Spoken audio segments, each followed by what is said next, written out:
প্রিয় বন্ধুদের, আসুন আমরা সকলেই ভগবান শ্রীকৃষ্ণের চরণে প্রণাম জানাই। হে কৃষ্ণ, যে কোনো ভক্ত যদি শ্রদ্ধা ও প্রেম সহকারে আপনার পবিত্র বাণী শ্রবণ করে, তবে তার জীবন থেকে সমস্ত কষ্ট ও অজ্ঞানতার অবসান হোক। প্রিয় সাথীরা, শ্রীমদ্ ভগবদ্ গীতা এক অনন্য গ্রন্থ, যা শতাব্দীর পর শতাব্দী ধরে মানবজাতিকে জীবনের প্রকৃত উদ্দেশ্য বোঝাতে সাহায্য করে এসেছে। এটি শুধুই একটি শাস্ত্র নয়, বরং আত্মাকে জাগ্রত করে তোলার এক অমূল্য ধন। যদি আপনার জীবনে দুঃখ, বিভ্রান্তি কিংবা কোনো জটিলতা থাকে, তবে গীতার এই 16টি ঐশ্বরিক উপদেশ আপনার অন্তর্মনের পথ নির্দেশ করতে সহায়ক হবে।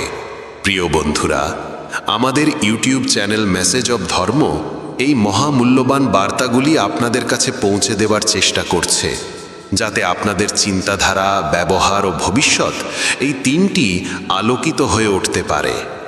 শ্রীমদ্ ভগবদ্ গীতার এই জ্ঞান অমৃত স্বরূপ। এটি শুধু আমাদের চিন্তাকে শুদ্ধ করে না, বরং আমাদের ভেঙে পড়া আত্মবিশ্বাসকেও দৃঢ় করে তোলে। আমি সম্পূর্ণ বিশ্বাস নিয়ে বলতে পারি, যে কেউ মনোযোগ দিয়ে এই ভিডিওটি শেষ পর্যন্ত শুনবে, তার জীবন নিশ্চিতভাবে আনন্দে পরিপূর্ণ হয়ে উঠবে। যদি আপনি এখনও আমাদের চ্যানেলটি সাবস্ক্রাইব না করে থাকেন, তবে দয়া করে সাবস্ক্রাইব করুন এবং শ্রীকৃষ্ণের নামে এক পবিত্র লাইক অবশ্যই দিন। সাথে কমেন্ট করে আপনার কষ্ট কিংবা সমস্যার কথা জানান, কারণ ভগবান শ্রীকৃষ্ণ নিজেই বলেছেন যে শ্রদ্ধা সহকারে তার নাম নেয়, তিনি তাকে কখনো শূন্য হাতে ফেরান না। চলুন এবার গীতার প্রথম উপদেশের দিকে এগিয়ে যাই।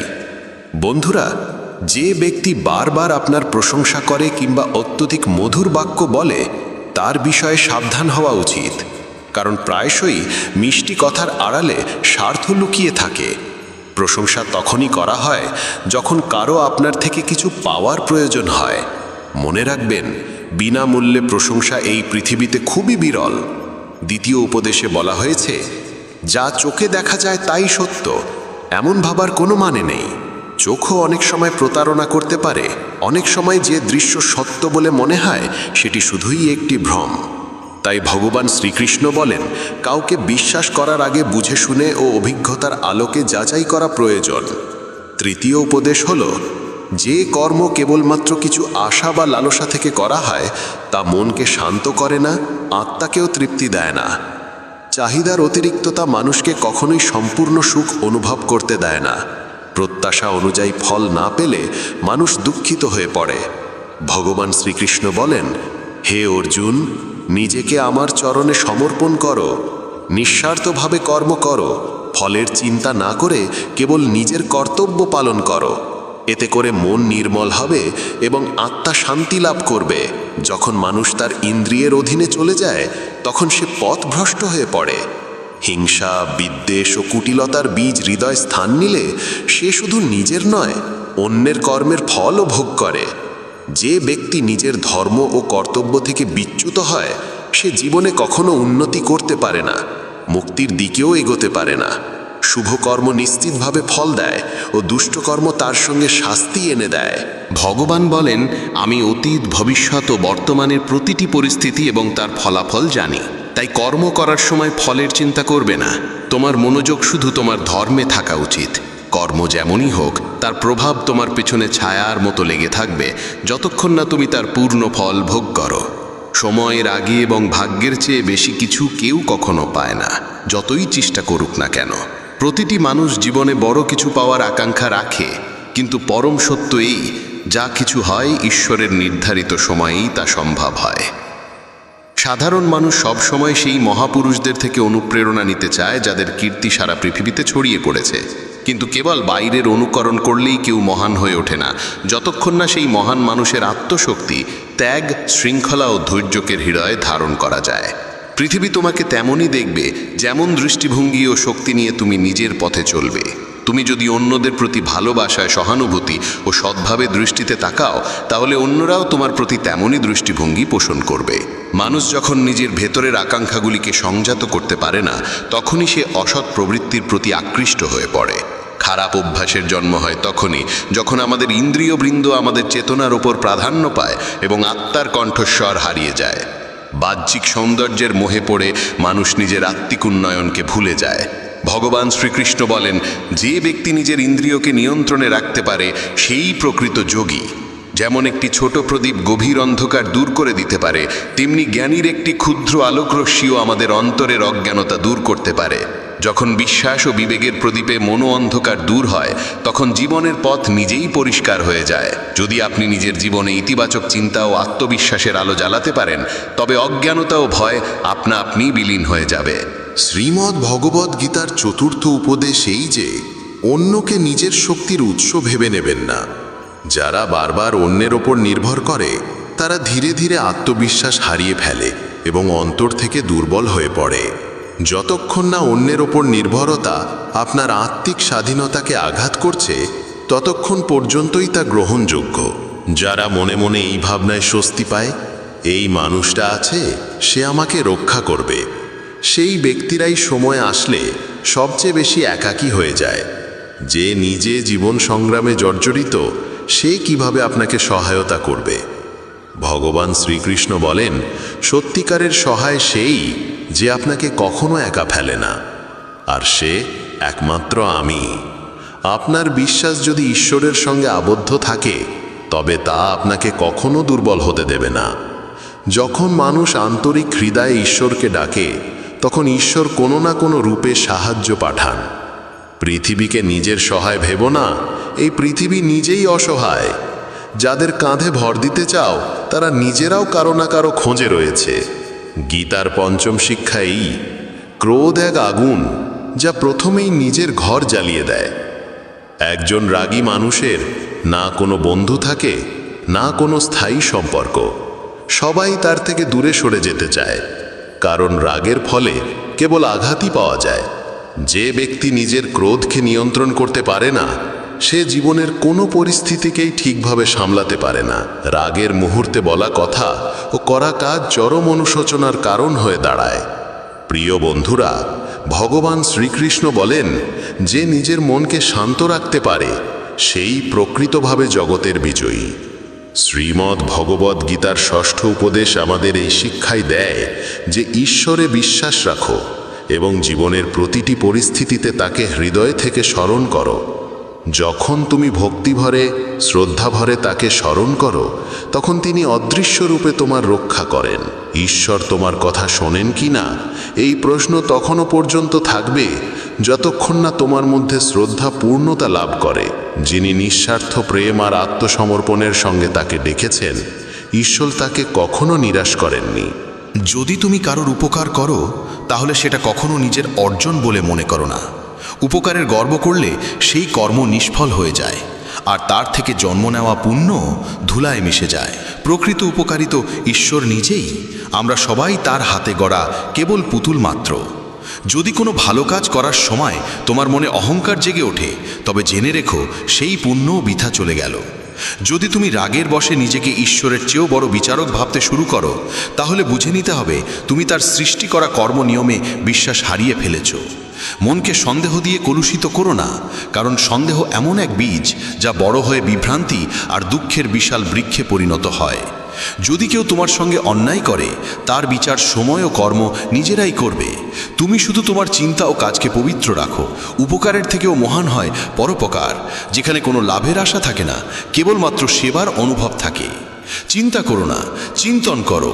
সমাধান সবসময় চিন্তনের গভীরে লুকিয়ে থাকে। মনকে সংযত রাখো, না হলে এই মনই তোমাকে ধীরে ধীরে তোমার পতনের দিকে ঠেলে দেবে। অশান্ত মনই মানুষের সবচেয়ে বড় শত্রু, আর নিয়ন্ত্রিত মন হয় তার সবচেয়ে আপন বন্ধু। জ্ঞান মানে শুধুমাত্র তথ্য নয়, সত্যিকারের জ্ঞান অভিজ্ঞতা ও বিবেকের সঙ্গে পরিপূর্ণ হতে হয়। যেই জ্ঞান জীবনকে বদলে দেয়, সেটাই সত্য জ্ঞান, আর এই জ্ঞান যত বেশি বিলাবে, ততই বৃদ্ধি পাবে। কাউকে বারবার সাহায্য করো না যতক্ষণ না সে নিজে দাঁড়াতে শেখে, নচেত তুমি তাকে সক্ষম নয়, নির্ভরশীল করে তুলবে। যে ব্যক্তি ফলের আকাঙ্ক্ষা করে কাজ করে, সে কাজেই আটকে পড়ে এবং আত্মার সঙ্গে তার যোগ ক্ষীণ হতে শুরু করে। মহানতা কখনো জাতি, পদ বা ধনে নির্ভর করে না, বরং কেবলমাত্র কর্মের উপর নির্ভরশীল। তোমার দৃষ্টিভঙ্গি ঠিক করে এই পৃথিবী তোমার কাছে সুন্দর হবে না কুরূপ। এই জগৎ তোমাকে যেমন দেখা দেবে তা নির্ভর করে তুমি কিভাবে দেখছো তার ওপর। আমার, তোমার, ছোট বড়, নিজের, পর, এসব সবই কেবল মনের কল্পনা। যদি তুমি মনের এই বিভেদ মুছে ফেলতে পারো তাহলে বুঝে নিও সব কিছুই তোমার এবং তুমিও সবার হয়ে যাও। যে ব্যক্তি ফলের বাসনা ত্যাগ করে কেবলমাত্র তার কর্মে মনোনিবেশ করে সেই প্রকৃত সুখ ও আত্মিক শান্তির আস্বাদ পায়। বন্ধুদের বলি, যতক্ষণ তুমি তোমার ইন্দ্রিয়গুলোকে নিয়ন্ত্রণে রাখতে পারো ততক্ষণ কোনো বিপদ বা কষ্ট তোমাকে অন্তর থেকে ভেঙে ফেলতে পারবে না। সেই ব্যক্তি সত্যিকারের শান্তি পায় যে আমি, আমার, আমাকেই করতে হবে এই অহংকারময় ভাবনা থেকে নিজেকে মুক্ত করে দেয়। যে ব্যক্তি কোনো বস্তু, স্থান, জীব কিংবা মানুষের প্রতি প্রয়োজনের অতিরিক্ত মোহ পোষণ করে সে একদিন সেই মোহের কারণেই ভয়াবহ যন্ত্রণার শিকার হয়। সেই মানুষ সত্যিকারের সুখী যে সীমিত সম্পদেও আনন্দ অনুভব করে এবং লোভ, লালসা ও প্রত্যাশার ঊর্ধ্বে থাকে।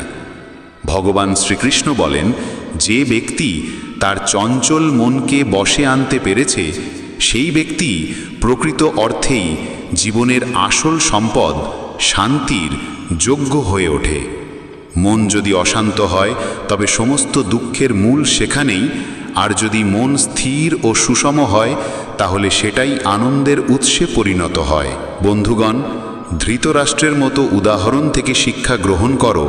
সংসারের কোনো বস্তুতে অন্ধ মোহ শেষ পর্যন্ত ধ্বংসের দিকেই নিয়ে যায়, তা সে সিংহাসনই হোক না কেন। যখন তুমি কোনো বস্তু, ব্যক্তি বা পরিস্থিতির প্রতি অতিরিক্ত আসক্ত হয়ে পড়ো তখন সেই আসক্তি তোমার গোটা জীবনকে বিশৃঙ্খল ও যন্ত্রণাময় করে তুলতে পারে। ভগবান শ্রীকৃষ্ণ বলেন, আত্মিক শান্তি ও স্থিতি কেবলমাত্র আধ্যাত্মিক জ্ঞানের দ্বারাই লাভ করা যায়, পার্থিব সঞ্চয়ের মাধ্যমে নয়। যত বেশি তুমি অন্যের কথায় মন দাও ততই তোমার আত্মবিশ্বাস দুর্বল হয়ে পড়ে। তাই নিজের উপর বিশ্বাস রাখো এবং নিজের পথ নিজেই তৈরি করো। সময় সীমিত, জীবন যে কোনো মুহূর্তে ঘুরে যেতে পারে, তাই প্রতিটি মুহূর্তকে অর্থপূর্ণ করে তোলার জন্য অতীত থেকে শিক্ষা গ্রহণ করো এবং বর্তমানকে সৎকর্মে উৎসর্গ করো। কি হবে আর কি হবে না এই দুশ্চিন্তায় ভেসে যেও না। কেবল তোমার কাজ করে যাও আর বাকি সব কিছু ঈশ্বরের হাতে সঁপে দাও। যত তুমি উত্তম কর্মে নিজেকে নিবেদিত করবে ততই ঈশ্বরের নিকটবর্তী হবে আর জীবনের পথ ততই সহজ ও প্রশান্তিময় হয়ে উঠবে। নিজেকে ঈশ্বরের প্রতি সমর্পিত করে প্রতিদিন অন্তত একজনের কল্যাণে কিছু করো এবং তাকে সত্যের পথে চলতে উদ্বুদ্ধ করো। যে ব্যক্তি আত্মজ্ঞান লাভ করে সে কখনোই ক্ষণস্থায়ী পার্থিব সুখের প্রতি আকৃষ্ট হয় না, কারণ সে জানে সবই ক্ষণভঙ্গুর। যা চলে গেছে তা অতীত, তা ধরে রেখে ভবিষ্যতের আলো হারিও না। অমূল্য এক অভিজ্ঞতা হয়ে ওঠে যখন আমরা বুঝি যা ঘটছে তা সৃষ্টির প্রকৃত পরিকল্পনারই অংশ, আর যা ঘটবে তাও নিশ্চয়ই কল্যাণময়ই হবে। এই বিশ্বাস হৃদয়ে গেঁথে রাখা উচিত। বন্ধুগণ, শুধু বেদ ও পুরাণ পাঠ করলেই কিছু হয় না যতক্ষণ না আমরা তাদের শিক্ষাগুলি জীবনে গ্রহণ করি এবং সেগুলোর অনুসরণ করি। রাবণের মতো একজন মহাপণ্ডিত শুধুমাত্র আত্মজ্ঞানহীনতার কারণে ধ্বংস হয়ে গেল। তার বুদ্ধি ছিল অন্ধকার ও কামনার দ্বারা চালিত। ভগবান শ্রীকৃষ্ণ বলেন, আমি সমস্ত জীবের প্রতি সমভাবে দৃষ্টিপাত করি। আমার কাছে কেউ প্রিয় নয়, কেউ অপ্রিয় নয়, সবার প্রতি আমার ভালোবাসা সমান। জ্ঞান তখনই মূল্যবান হয় যখন তা অন্যদের কাছে পৌঁছায়। যে জ্ঞান সমাজের উন্নতির পাথেও না হয় তা শুধু আত্মগর্বের বস্তু হয়ে থাকে। তুমি ভয় পাও কেন? অকারণে চিন্তা করো কেন? আত্মা তো না জন্মায় না মরে, এটাই জীবনের চিরন্তন সত্য।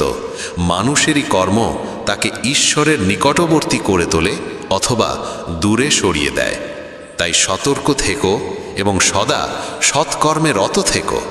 যখনই এই পৃথিবীতে অধর্ম, অন্যায় ও অন্ধকার গাঢ় হয় তখন আমি নিজে আবির্ভূত হই এবং ধর্মের পুনঃপ্রতিষ্ঠা করি। যে ধান লোক দেখানো নয়, বরং কর্তব্যবোধ থেকে সম্পন্ন হয়, সেটাই সাত্ত্বিক দান নামে পরিচিত, এবং সেটাই আত্মার উন্নতির প্রকৃত পথ। যে তার চঞ্চল মনকে আয়ত্তে আনতে পেরেছে, সে যেন নিজ ঈশ্বরকেই লাভ করেছে, কারণ তখন আর কোনো বাইরের প্রভাব তাকে বিচলিত করতে পারে না।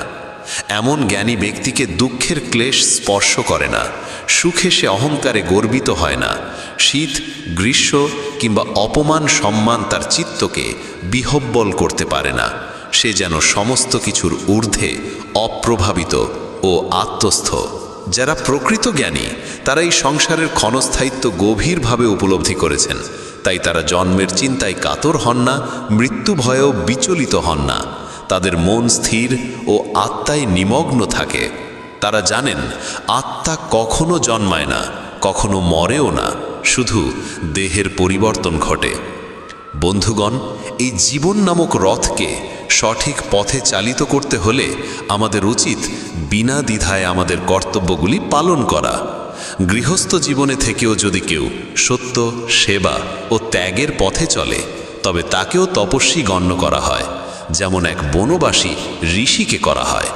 ধর্মের প্রকৃত রূপ লুকিয়ে আছে আমাদের কর্তব্য পালনের মধ্যেই, নিষ্ঠা, সমর্পণ ও সততার সঙ্গে। ভগবান শ্রীকৃষ্ণ বলেন, যতক্ষণ না মানুষ নিজের অন্তরের দুর্বলতাগুলো চিনতে পারে, ততক্ষণ সে বাহ্যিক জগতের চ্যালেঞ্জে পরাজিত হতেই থাকবে। গীতার দশম উপদেশ এই কঠোর সত্যের দিকেই ইঙ্গিত করে যে বর্তমান যুগে মানুষের সবচেয়ে বড় শত্রু সে নিজেই হয়ে উঠেছে। ব্যবসা হোক বা সম্পর্ক, অফিস হোক বা বাড়ির চৌহদ্দি, সব জায়গায় মানুষ মানুষকেই ঠকানোর, ফাঁসানোর ও অপদস্থ করার প্রতিযোগিতায় লিপ্ত। পরস্পরের প্রতি বাড়তে থাকা ঈর্ষা, বিদ্বেষ ও হিংসা মানবতাকে গভীরভাবে আঁকড়ে ধরেছে। আজকাল সর্বত্র অনৈতিকতার আধিপত্য ছড়িয়ে পড়েছে। চুরি, প্রতারণা, অপরাধ সব যেন সাধারণ ব্যাপার হয়ে উঠেছে।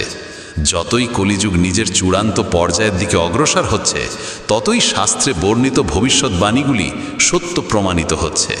এক সময় বলা হতো, একদিন মানুষ মানুষকে খেয়ে ফেলবে, এবং সেই দিন আজ এসে গেছে। এখন মানুষ একে অপরের ব্যবসা কেড়ে নিচ্ছে, চাকরি ছিনিয়ে নিচ্ছে, এবং এমনকি একে অপরের সুখও হরণ করছে। যে দুঃখী তাকে আরও কষ্ট দেওয়া হয়, আর যে সুখী তাকে জ্বালিয়ে নিচে নামানোর ষড়যন্ত্র রচিত হয়। মুখে সবাই মানুষ, কিন্তু মনুষ্যত্ব কোথাও দেখা যায় না। একবার এক ধনী ব্যবসায়ীর রাজপ্রাসাদ সম বাড়ির বাইরে এক ক্লান্ত, ক্ষুধার্ত এবং তৃষ্ণার্ত ভিখারি এসে দাঁড়ায়। কেঁপে কেঁপে নম্রস্বরে সে বলে, শেঠজি, অনেক দূর থেকে হেঁটে এসেছি, গলা শুকিয়ে গেছে, একটু জল দিন না, না হলে প্রাণটা যাবে। শেঠজির উত্তর, এখন বাড়িতে কেউ নেই, চাকর এলে তখন জল নিয়ে যেও। কিছুক্ষণ পরে আবার ভিখারিটি মিনতি করে, শেঠজি, আমার অবস্থা খুব খারাপ, আশেপাশে কোনো ঘর ঘরানাও নেই, অনুগ্রহ করে একটু জল দেন। শেঠজি আবার সেই এক উত্তর, বললাম তো লোক আসছে। তখন ভিখারির চোখে আর অসহায়তা ছিল না, ছিল জাগ্রত বোধ। সে শান্তভাবে বলে, আপনি নিজেই একটু সময়ের জন্য মানুষ হয়ে উঠতে পারেন না? বন্ধুগণ, এটাই তো আজকের যুগের সবচেয়ে বড় ট্র্যাজেডি। কেউই মানুষ হতে চায় না, সবাই শুধু অন্যদের কাছ থেকে মানবতা আশা করে, কিন্তু নিজে কিছু দিতে চায় না। তাই আজকের যুগকে স্বার্থপর যুগ বলা হয়, যেখানে সম্পর্ক, আচরণ, আত্মীয়তা সবই স্বার্থের ওপর দাঁড়িয়ে আছে। ভগবান শ্রীকৃষ্ণ বলেন, যে নিজেকে অন্যের প্রয়োজনীয়তা বানিয়ে তোলে, সেই নিজের দুঃখের কারণ হয়ে দাঁড়ায়। গীতার একাদশ উপদেশ হল, জীবনে কখনো নিজেকে কারোর প্রয়োজনীয়তা বানিও না। যতক্ষণ তুমি আত্মনির্ভর, ততক্ষণ কেউ তোমাকে শোষণ করতে পারবে না। কিন্তু যেই মুহূর্তে তুমি কাউকে প্রয়োজনীয় মনে করতে শুরু করো, সেই মুহূর্ত থেকে সেই ব্যক্তি তোমার প্রভু হয়ে দাঁড়ায়। এবং এই প্রয়োজন শুধু টাকার বা বস্তুগত জিনিসের হয় না, সবচেয়ে বড় প্রয়োজন হয় মনের, আবেগের। যেদিন তোমার মন কারোর জন্য প্রয়োজনীয় হয়ে যায়, সেদিন থেকে তুমি তার মানসিক বন্দী হয়ে যাও। মনে রেখো, মা বাবা ছাড়া এই পৃথিবীতে কেউ সম্পূর্ণ নিঃস্বার্থ হয় না। বাকিরা যতক্ষণ তোমার থেকে কিছু পেতে পারে, ততক্ষণই তোমার সঙ্গে থাকে। তাই জীবনে আত্মনির্ভরতা হলো সবচেয়ে বড় সম্পদ। গীতার দ্বাদশ উপদেশ আমাদের এই মহৎ শিক্ষা দেয় যে মানুষ ব্যর্থতার ভয়ে কখনো চেষ্টা করে না, সে জীবনে কখনো বড় সাফল্যের স্বাদ আস্বাদন করতে পারে না। ভয় পেয়ে যদি আমরা থেমে যাই, তবে আমাদের সমস্ত সম্ভাবনাগুলি সেখানেই শেষ হয়ে যায়। ক্রোধে বুদ্ধি বিভ্রান্ত হয়, বিভ্রান্ত বুদ্ধি সিদ্ধান্ত নিতে পারে না, এবং সিদ্ধান্তহীন ব্যক্তি ধীরে ধীরে পতনের পথে এগিয়ে যায়। তাই ক্রোধ, লোভ ও বিভ্রম এই তিনটি মন থেকে একেবারে দূর করে দিতে হবে। প্রত্যেক সফলতা যেন একটি তালায় লোকানো থাকে, যেটিকে খুলতে 5টি চাবির প্রয়োজন হয়। সৌন্দর্যপূর্ণ চিন্তা, লক্ষ্যপূর্ব মনোযোগ, সম্পূর্ণ আত্মসমর্পণ, দৃঢ় সংকল্প এবং নিরবিচ্ছিন্ন প্রয়াস। শ্রীকৃষ্ণ বলেন, হে অর্জুন, তুমি শুধু কর্ম করবার অধিকারী, ফলের আশা তোমার নয়। যখন তুমি নিষ্কামভাবে কর্ম করবে, তখনই প্রকৃত সফলতা অর্জিত হবে। সুতরাং কর্ম করে যাও, ফলের চিন্তা করো না। কারণ মানুষ যদি লোভ বা ভয়বশত কর্ম করে, তাহলে সে নিজের কর্মের মূল্য নিজেই কমিয়ে দেয়। যদি তুমি শান্তি ও সন্তোষ চাও, তবে আগে মনকে পবিত্র করতে হবে। খারাপ চিন্তাগুলিকে মন থেকে বের করে ভালো চিন্তাগুলিকে প্রবেশ করতে দিতে হবে। মনে রাখো, আমরা ঠিক সেই রকমই হয়ে উঠি যেমনটি আমরা ভাবি, শুনি এবং দেখি। তাই ভালো ভাবো, ভালো শুনো এবং ভালো মানুষের সঙ্গ করো। যে ব্যক্তি নিজের কাজকে নিজের সৌভাগ্য মনে করে, সে কখনো ফলের চিন্তা করে না, এবং এমন মানুষই তার কর্মফল প্রত্যাশার চেয়েও অনেক বেশি পেয়ে থাকে। তোমার স্বপ্নকে বাস্তব করতে গেলে প্রথমেই কল্পনার শক্তিকে জাগাতে হবে। তুমি যদি কল্পনা করতে পারো, তবে সেটিকে বাস্তবও করতে পারো। গীতার ত্রয়োদশ উপদেশ জানায় যে সম্পর্কে সীমারেখা ভেঙে যায়, সেখানে কেবল দুঃখ ও ধ্বংসই জন্ম নেয়। সম্পর্কের সম্মান ও মর্যাদা এই দুই সবচেয়ে গুরুত্বপূর্ণ স্তম্ভ। যখন কেউ সেই মর্যাদাকে লঙ্ঘন করে, তখন সম্পর্কটি ধীরে ধীরে ভাঙতে শুরু করে। সম্পর্ক তখনই পর্যন্ত টিকে থাকে যতদিন দুজন মানুষ পরস্পরের সীমার সম্মান রক্ষা করে চলে এবং একে অপরের মর্যাদাকে আঘাত না করে। শেষ পর্যন্ত যে সম্পর্কের সম্মান, সীমা ও সমঝোতা থাকে না, তার পরিণতি ধ্বংসই হয়। গীতার চতুর্দশ উপদেশ বলে, যখন কোনো সম্পর্কে সীমারেখা অতিক্রম করে ফেলা হয়, তখন ভালোবাসা, সম্মান ও বোঝাপড়ার স্থানটি ধীরে ধীরে বিলীন হয়ে যায় এবং সম্পর্কের ভিত্তি দুর্বল হয়ে পড়ে। কেউ বয়সে, পদে বা অভিজ্ঞতায় যত বড়ই হোক না কেন, যদি সে সম্পর্কের মর্যাদা রক্ষা না করে, তবে সেই সম্পর্ক কখনো দীর্ঘস্থায়ী হতে পারে না। বন্ধুরা, সেই সম্পর্কগুলোই দীর্ঘদিন টিকে থাকে যেগুলিতে পরস্পরের প্রতি শ্রদ্ধা, বিশ্বাস ও সীমার গুরুত্ব থাকে। যে বন্ধনে একে অপরের সম্মানের কোনো যত্ন নেওয়া হয় না, সেই বন্ধন ধীরে ধীরে ভেঙেই যায়, তুমি যতই তা জোড়ার চেষ্টা করো না কেন।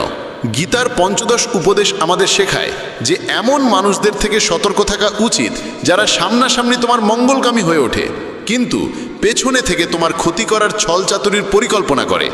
শ্রীকৃষ্ণ বলেন, এরা সেই রকমের ঘোড়া মতো যেগুলি ওপর থেকে মধুর ও নির্মল মনে হয়, কিন্তু ভিতরে বিষে ভরা থাকে। তুমি হয়তো তাদের আপন ভেবে বুকে জড়িয়ে ধরো, কিন্তু তারা ভিতরে ভিতরে তোমার আত্মাকে বিষিয়ে তোলে। এই ধরনের দ্বিচারী মানুষদের থেকে দূরত্ব বজায় রাখাই প্রজ্ঞার কাজ, কারণ তাদের সঙ্গে সর্বদা প্রতারণার আশঙ্কায় ভরা থাকে। গীতার ষোড়শ উপদেশ বলে, নিজের অনুভূতিগুলি সবার সামনে প্রকাশ করা সবসময় লাভজনক নয়। পৃথিবীতে অনেক মানুষ আছে যারা তোমার হাসির আলোকে সহ্য করতে পারে না, আর তোমার কান্নার জলে লবণ ছিটিয়ে দিতে তৈরি হয়ে বসে থাকে। প্রতিটি ব্যথা সবার সামনে বলো না, কারণ এখানে সবাই সহানুভূতির জন্য অপেক্ষা করে না, অনেকে শুধু তা উপভোগ করতে চায়। তোমার ক্ষত কেবল তাকেই দেখাও যে সেই ক্ষতকে বুঝতে সক্ষম। বাকি দুনিয়া তো কেবল বিনোদন খোঁজে। বন্ধুরা, তাই নিজের আনন্দ ও দুঃখের মূল্য বোঝো এবং কেবল তাদের সঙ্গেই ভাগ করে নাও যাদের মধ্যে রয়েছে প্রকৃত বোধ ও সহানুভূতির হৃদয়। গীতার সপ্তদশ উপদেশ ইঙ্গিত দেয় যে জীবনে কিছু নতুন ও শুভ সূচনা করতে হলে কখনো কখনো পুরনো, অপ্রয়োজনীয় ও প্রাণহীন অংশগুলিকে সম্পূর্ণভাবে মুছে ফেলতে হয়। যখন কুন্তী শ্রীকৃষ্ণকে জিজ্ঞাসা করেন কেন তিনি এত ভয়ঙ্কর যুদ্ধ ঘটালেন, তখন শ্রীকৃষ্ণ বলেন, যখন অন্যায় ও অধর্ম সীমা ছাড়িয়ে যায়, তখন সেই যুগের অবসান অনিবার্য। অনিবার্য হয়ে ওঠে, যাতে সত্য ও ধর্মের জন্য একটি নতুন যুগের সূচনা করা যায়। যেমন পুরনো ও জরাজীর্ণ ভবন ভেঙে নতুন প্রাসাদ গড়া হয়, তেমনি জীবনে পুরনো কষ্ট ও নেতিবাচকতা পুরোপুরি সরিয়ে রেখে নতুন সূচনা করতেই হয়। গীতার অষ্টাদশ উপদেশ এই বাস্তবতাকে তুলে ধরে যে যখনই তুমি নিজেকে একা অনুভব করো, তখন এই সত্যটি মনে রেখো যে তুমি একা এসেছিলে এবং একাই যাবে। জীবনের এই যাত্রায় যারা তোমার সঙ্গ দেয় তারা একসময় তোমার সঙ্গ ত্যাগ করে, এমনকি তারাও যারা তোমায় জন্ম দিয়েছে। তাই অন্যদের থেকে কিছু আশা করা বন্ধ করো।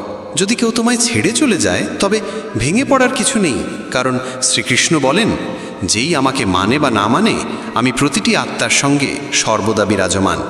যখন গোটা দুনিয়া তোমার সঙ্গে না থাকে তখন এইটুকু জেনে রেখো, পরমাত্মা তোমার অন্তরেই সদা উপস্থিত আছেন। গীতার ঊনবিংশ উপদেশ আমাদের সাবধান করে দেয় যে কখনো কোনো সম্পদ, পদমর্যাদা বা শক্তির অহংকার করা উচিত নয়। দুঃশাসনের মতো যারা নিজের যোদ্ধাদের শক্তির গর্ব করে তাদের শেষ পরিণতিও অবধারিতভাবে ধ্বংসে হয়। পরাজয় ও বিনাশ ডেকে আনে সেই ধন ও শক্তির অহংকার যা মানুষের দৃষ্টিশক্তিকে আচ্ছন্ন করে ফেলে, তার দূরদৃষ্টি লোপ পায়। অহংকারী নিমগ্ন মানুষ সর্বদা অন্যকে তুচ্ছ প্রমাণ করার চেষ্টা করে, কিন্তু একদিন সেই অহংকারী তার পতনের কারণ হয়ে দাঁড়ায়। তাই জীবনে যতই উচ্চতা লাভ করো না কেন, নিজের স্বভাবের মাঝে বিনয় বজায় রাখো। গীতার বিংশ ও অন্তিম উপদেশ আমাদের শেখায় যে মৃত্যু এমন একটি চিরন্তন সত্য যাকে কিছু সময়ের জন্য থামিয়ে রাখা যেতে পারে, কিন্তু অস্বীকার করা যায় না। এই জীবন এক অস্থায়ী ভাড়াটে ঘর মাত্র, আর আত্মা চিরন্তন, অবিনাশী ও অমর। যে জন্মেছে তার মৃত্যু নিশ্চিত, আর যা শেষ হয় তার পুনর্জন্ম অনিবার্য। অতএব মৃত্যু ভয় বা তার শোক সম্পূর্ণ অনর্থক। সত্যকে গ্রহণ করাই প্রকৃত প্রজ্ঞা, আর মিথ্যে আশার মোহে জীবনযাপন এক বিরাট ভুল। যে ব্যক্তি সত্য জানার পরও তাকে অস্বীকার করে সে নিজেকেই প্রতারিত করে। এই কারণে শ্রীকৃষ্ণ অর্জুনকে বলেন, জীবনের এই অটল সত্যকে আত্মস্থ করা মানেই আত্মজ্ঞান লাভ করা। নিজস্ব মতবাদ যখন যাচাই বাছাই না করে অন্যের উপর চাপিয়ে দেওয়া হয়, তখনই তা ভুল বোঝাবুঝি, দ্বন্দ্ব এবং সম্পর্কে ফাটলের সৃষ্টি করে। বন্ধুগণ, ভগবান শ্রীকৃষ্ণ বলেন, মানুষ যেন তার দৃষ্টিভঙ্গিকে চরম সত্য বলে না ধরে নেয়, কারণ প্রতিটি মানুষের চিন্তাভাবনা তার পারিপার্শ্বিক পরিস্থিতির ওপর নির্ভরশীল। কামনা, ক্রোধ আর লোভ এই তিনটি সেই দরজা যা মানুষকে সরাসরি পতন ও আত্মবিনাশের দিকে ঠেলে দেয়। যতক্ষণ না আত্মা মোক্ষ লাভ করে ততক্ষণ পর্যন্ত জন্ম ও মৃত্যুর অন্তহীন চক্র চলতেই থাকে। যেমন জ্বলন্ত অগ্নি খাঁটি সোনার পরিচয় দেয়, তেমনি জীবনের কঠিন পরিস্থিতি সাহসী ও ধৈর্যশীল মানুষের প্রকৃত পরিচয় প্রকাশ করে। মানুষের সবচেয়ে বড় সহচর কিংবা সবচেয়ে ভয়ঙ্কর শত্রু আর কেউ নয়, তার নিজেরই চঞ্চল মন। অতিরিক্ত ও সীমাহীন আকাঙ্ক্ষা ধীরে ধীরে মানুষের মানসিক শান্তি, ভারসাম্য ও আত্মিক স্থিতি কেড়ে নেয়। বন্ধুগণ, ভগবান শ্রীকৃষ্ণ স্পষ্ট করে বলেছেন যে পরিশ্রম এবং আত্মচেষ্টা ছাড়া কোনো শুভ ফলের প্রত্যাশা কেবল একটি বিভ্রাম মাত্র। যদি আপনি ধর্মপথে অবিচল থাকেন তবে ফলের চিন্তা না করে নিজের কর্তব্যকে নির্ভয়ে পালন করাই প্রকৃত জীবন। এবার শুনুন গীতার 21তম উপদেশ। ভগবান শ্রীকৃষ্ণ অর্জুনকে বলেন, এই সংসারকে একটা বিশাল অশ্বত্থ বৃক্ষের মতো ভাবো, যার মূল উপরে এবং শাখা প্রশাখার নিচে বিস্তৃত। এই সংসার মায়া থেকে সৃষ্ট এবং এর শাখাগুলি তিনটি গুণ সত্ত্ব, রজ এবং তম থেকে গঠিত। মানুষ এই শাখাগুলিতে জড়িয়ে গিয়ে তার মূল উদ্দেশ্য ভুলে বসে। তাই এই সংসাররূপ বৃক্ষকে দৃঢ় বৈরাগ্যের দ্বারা কেটে ফেলা উচিত এবং সেই পরমধামের দিকে এগিয়ে যাওয়া উচিত, যেখানে একবার গমন করলে আর ফেরার প্রয়োজন হয় না। যে ব্যক্তি মোহ থেকে মুক্ত, অহংকার ত্যাগ করে নিজের ভিতরের কামনাগুলোকে প্রশমিত করতে সক্ষম হয়, সেই প্রকৃতপক্ষে সেই পরম পদ লাভ করতে পারে, যাকে ঈশ্বর প্রাপ্তি বলা হয়। বন্ধুগণ, গীতায় আরও বলা হয়েছে যে যেখানে আপনার আত্মসম্মানে আঘাত লাগে এবং যেখানে আপনার প্রতি ভালোবাসা ও শ্রদ্ধার কোনো অনুভব নেই, সেখানে কখনো থাকা উচিত নয়। মহাভারতের যুদ্ধের আগে ভগবান শ্রীকৃষ্ণ নিজে শান্তি প্রস্তাব নিয়ে হস্তিনাপুরে গিয়েছিলেন। তিনি পাণ্ডবদের পক্ষ থেকে মধ্যস্থতার চেষ্টা করেছিলেন। তখন শকুনি দুর্যোধনকে বলেছিল, এই কৃষ্ণ অত্যন্ত চতুর ও মায়াবী, ওকে আমাদের পক্ষে আনার চেষ্টা করো। দুর্যোধন শ্রীকৃষ্ণকে তার রাজপ্রাসাদে আতিথ্য গ্রহণের আমন্ত্রণ জানায়, কিন্তু ভগবান শ্রীকৃষ্ণ দৃঢ়ভাবে তা প্রত্যাখ্যান করে বলেন, দুর্যোধন, মানুষ কেবল তখনই অন্যের বাড়িতে আহার গ্রহণ করে যখন সেই ব্যক্তি সত্যিকার অর্থে তার হিতৈষী হয় বা তার জীবনে চরম কোনো সংকট দেখা দেয়।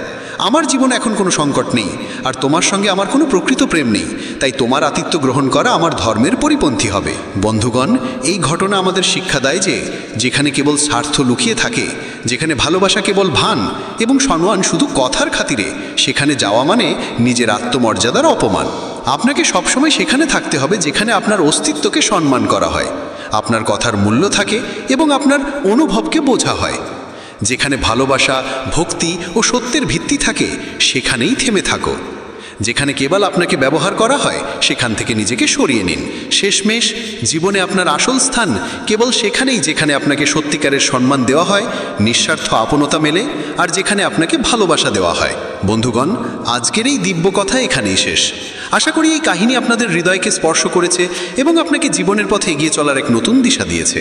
যদি শ্রীকৃষ্ণের এই পবিত্র লীলা আপনার অন্তরকে স্পর্শ করে থাকে, তবে অনুগ্রহ করে আমাদের এই চ্যানেলটি সাবস্ক্রাইব করুন, ভিডিওটি ভালোবাসা দিয়ে লাইক করুন এবং কমেন্টে শ্রদ্ধা ভরে জয় শ্রীকৃষ্ণ লিখতে ভুলবেন না।